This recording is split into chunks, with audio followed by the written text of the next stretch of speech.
Imagine this for a moment.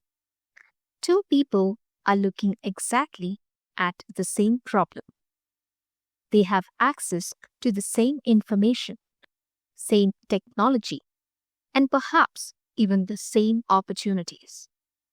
Yet one of them goes on to change the world, while the other changes nothing. What made the difference? It wasn't intelligence, it wasn't education, and it certainly wasn't luck either. The difference was the idea they chose to believe in. If you think about it, every revolution, invention, company, and even civilization that has ever existed began exactly the same way. That is, with an idea. But there's a question we rarely stop to ask. Why do some ideas survive for centuries while millions of others disappear without leaving even the smallest trace? Hello, I'm Arar, and welcome back to Soliloquize, a podcast series by Trouvaille, Eunoia.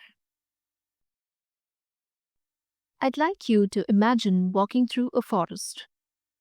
At first, all you notice are the trees. But if you look a little deeper, you'll realize you're actually looking at the descendants of the seeds that survived. Not every seed became a tree. Some never grew, some couldn't adapt, and some simply disappeared. Ideas behave in exactly the same way. Every single idea enters a world where it has to compete, adapt, and evolve, while some quietly fade away before anyone could take notice of that they even existed. Think about history for a moment. Long before buildings existed, someone imagined shelter. Long before airplanes filled our skies, someone should have imagined human flight. Long before artificial intelligence became part of our daily lives, someone imagined that machines could dare to think like humans. Interesting, isn't it? History honors the surviving ideas that stood the test of purpose and competition while forgetting the millions that fell by the wayside. Now, here's what fascinates me. Ideas don't survive because they are the loudest. They don't survive because they are fashionable. And they certainly don't survive because everyone agrees with them. They survive because they possess something much deeper. They have a strong DNA. Just like every living organism carries invisible structures that determine how it grows, adapts, and survives, every idea carries its own invisible blueprint. It carries its purpose, its assumptions, its values, its usefulness, and perhaps most importantly, its ability to adapt when the world changes. So when we ask, why do some ideas survive while millions disappear? The answer is surprisingly simple. Because useful ideas endure. When that inner DNA is strong, the idea continues to evolve without losing its identity. Remove one essential part of that DNA, and the entire idea begins to weaken. Take the wheel as an example. Thousands of years have passed since it was first invented. Today, we've built cars, trains, and even aircrafts. The technology has transferred beyond recognition. But at its heart, the original breakthrough remains untouched. The design has evolved, the applications have multiplied. Yet the DNA of the idea is still exactly the same. That's what truly enduring ideas look like. Now let's bring artificial intelligence into this conversation. Many people say that AI creates ideas, but does it really? AI is remarkably good at recognizing patterns.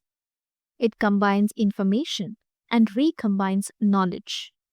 It predicts and accelerates. It connects things at a speed no human can match. But there's an important distinction. Recognizing patterns isn't the same as creating purpose. AI can generate possibilities. Only people can decide which possibility deserves to exist. AI can process patterns, but only human intention gives an idea its meaning, and only human judgment can give an idea its real value, and only human conviction turns an idea into reality. So perhaps the real challenge isn't lack of ideas. Maybe the real challenge is that we are asking the wrong question. Most of us ask, is this a good idea? But I don't think that's the most useful question. Instead, try asking, what is this idea made of? Does it solve a genuine problem?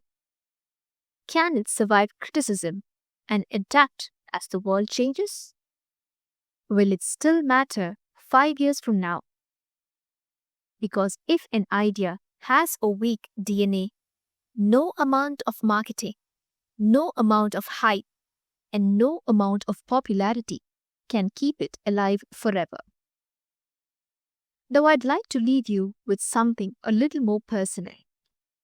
Take a moment, make a pause, breathe in, and think about the ideas you carry every single day. Your ideas about success, about failure, about learning and work, and finally about yourself too. Where did those ideas come from?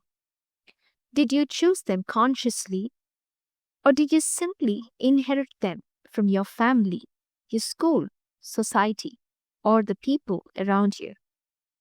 Because there's something worth remembering. Not every inherited idea deserves to survive. Some deserve to be questioned. Some deserve to evolve. And some deserve to be left behind. Ideas shape decisions. Decisions shape actions. And actions shape lives. Perhaps the greatest thinkers aren't the people who produce the greatest number of ideas. They are the people who recognize which ideas deserve to live and which ones deserve to disappear. So before we end today's conversation, I'd like to leave you with one final thought. The next time you come across an idea, don't ask whether it's popular. Ask whether its DNA is strong enough to survive. Because popularity lasts for a moment, but an idea with a strong DNA has the power to outlive generations. I'm RR, and this is Soliloquize, Season 1 of the Thinking Lab. Until next time, stay curious.